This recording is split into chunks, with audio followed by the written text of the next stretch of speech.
Décidément, Sartre est plus n'importe qui que n'importe qui. Eh bien,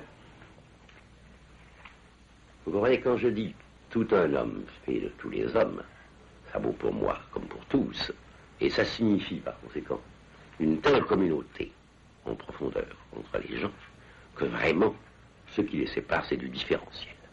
Autrement dit, je trouve que il vaut mieux essayer de réaliser en soi, dans son aspect radical, la condition humaine, autant qu'on le peut, que de s'accrocher à une mince différence spécifique, que nous appellerons par exemple le talent, qui est un crime contre soi-même et contre les autres, parce que c'est s'attacher uniquement à ce qui sépare.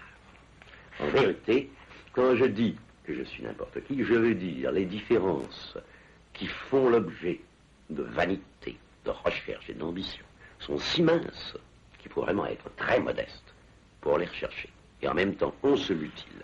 Ce que je trouve au contraire, que je ne puis réaliser moi-même, parce que je suis, c'est ma contradiction, bourgeois, c'est certains rapports extrêmes avec la mort, le besoin, l'amour, la famille, dans un même moment de danger, qui fait que, à ce moment-là, on touche à la vraie réalité humaine, c'est-à-dire à l'ensemble des rapports vécus à tous les termes limites de notre condition. Ça, pour moi, c'est pour ça que j'ai eu respect pour les gens qui vivent dans ce domaine, par exemple, si vous voulez, pour ce qu'étaient des paysans cubains avant la Révolution. Dans la misère, dans la souffrance, à mon avis, ils réalisaient infiniment mieux ce que c'est qu'un homme, que M. de Monterland, par exemple. Et c'est ça que je veux dire. Cependant, je pense que dans ces conditions, être n'importe qui n'est pas simplement une réalité, c'est aussi une tâche. C'est-à-dire refuser tous les traits distinctifs pour pouvoir parler au nom de tout le monde. Et on ne peut parler au nom de tout le monde que si on est tout le monde. Pas chercher, à la manière de tant de pauvres de mes confrères, le surhomme, mais au contraire, être le plus homme possible, c'est-à-dire le plus semblable aux autres.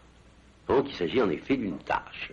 Autrement dit, je suis complètement d'accord avec un des idéaux de Marx, qui veut que lorsque un bouleversement de la société aura supprimé la division du travail, il n'y aura plus d'écrivains d'un côté, attachés à leur petite particularité d'écrivain, à leur petit talent d'écrivain, et puis de l'autre, des mineurs ou des ingénieurs, mais qu'il y aura des hommes qui écrivent, et qui par ailleurs font autre chose, mais qui écrivent en ce moment. Parce que l'activité d'écrire est une activité absolument liée à la condition humaine, c'est l'usage du langage pour fixer la vie, c'est donc une chose essentielle. Mais elle ne doit précisément pas pour ça être confiée à des spécialistes. Elle est actuellement confiée à des spécialistes en fonction de la division du travail, mais dans la réalité, il faudrait concevoir des hommes qui seraient polyvalents. Je ne sais pas si c'est réalisable. Ça, c'est un autre problème.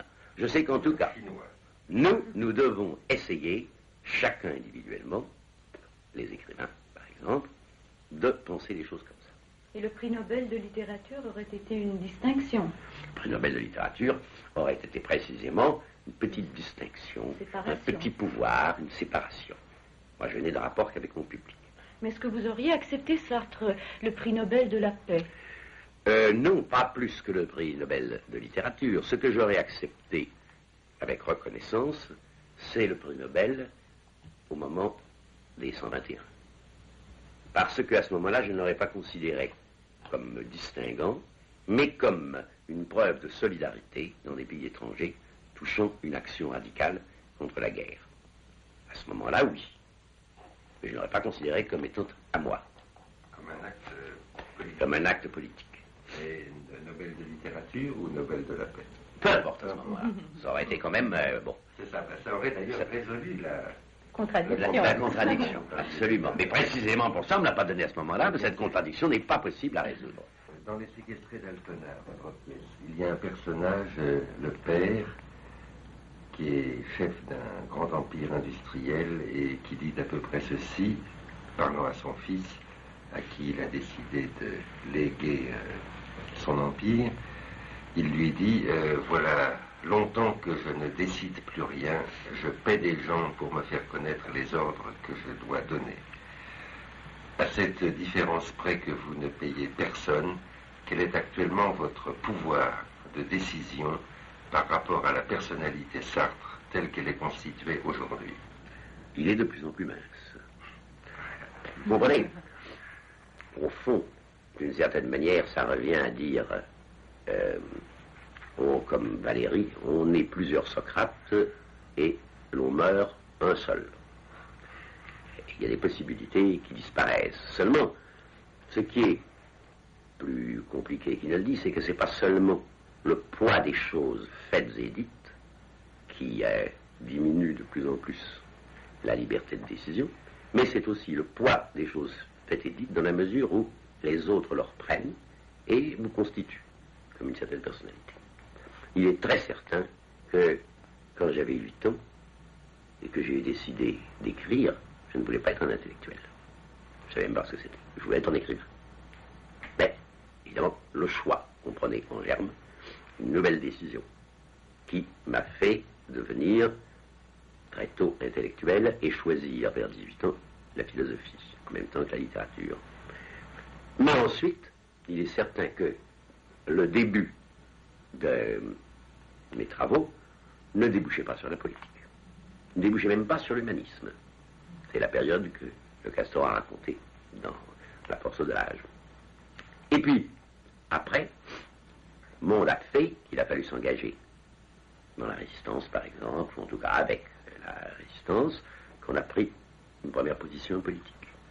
Et il est arrivé que, poussé par ce courant, j'ai fait une conférence en 1945 qui a déçu énormément de gens qui avaient lu La nausée et que j'avais intitulée « L'existentialisme est un humanisme ». Cette conférence est mauvaise, mais c'est pas ça qui les scandalisait. Ce qui les scandalisait, c'est que j'avais été amené par une suite de postes de position d'engagement successifs à renier, selon eux, ce qu'il y a de non-humanisme dans La nausée. Alors ce que je considérais comme un progrès était pour eux une sorte de recul. Ça a continué comme ça, c'est-à-dire que je me suis trouvé écrire des choses, puis j'ai vu des gens qui venaient et qui me disaient, au nom de ce que vous avez écrit, vous ne pouvez pas ne pas faire telle chose. Et quand c'était vrai, j'adhérais. Bref, ça a continué. Et puis, au fur et à mesure, chaque fois que j'écrivais, on me demandait quelque chose en fonction de mes écrits, en disant, mettez votre pratique en accord avec vos actes. Et je le faisais, et je me suis trouvé ainsi, à un moment donné, constitué par un ensemble d'hypothèques que le public et les gens qui me lisent ont sur moi, qui ne correspondent pas toujours à mes choix premiers. Par exemple, je vous dis, je voulais être écrivain, je ne voulais pas être intellectuel. Je voulais être intellectuel, je ne voulais pas être politique. Mais que je suis obligé d'assumer, finalement, parce que ça, c'est moi pour les autres. Et comme moi pour moi, ça n'existe pas. Pas plus que pour les autres. Ou alors c'est une torture. Le moi pour moi, c'est vraiment le malheur. En fait, donc, je suis obligé d'assumer une personnalité qui m'échappe par beaucoup de côtés. Et qui décide en dehors de moi très souvent. Car en effet, si j'ai pris part à un certain type de manifestation pour telle question politique, je suis obligé de prendre part à une manifestation analogue pour un problème qui relève au fond des mêmes questions fondamentales. Me voilà donc, comme ça, m'échappant. C'est ce que j'appelle dans la critique de la raison dialectique la montée du pratico-inerte. C'est-à-dire que tout ce qui a été choix libre devient ensuite un conditionnement matériel, inerte, n'est-ce pas? Tu as fait telle chose à telle époque, et bien, bon, c'est là. Et il faut se définir par rapport à ça. Il n'y a rien à faire, ce sera toujours ainsi. Mais je pense que, finalement, c'est ce qui arrive à tout le monde, si vous voulez. C'est-à-dire, hein, c'est le vieillissement.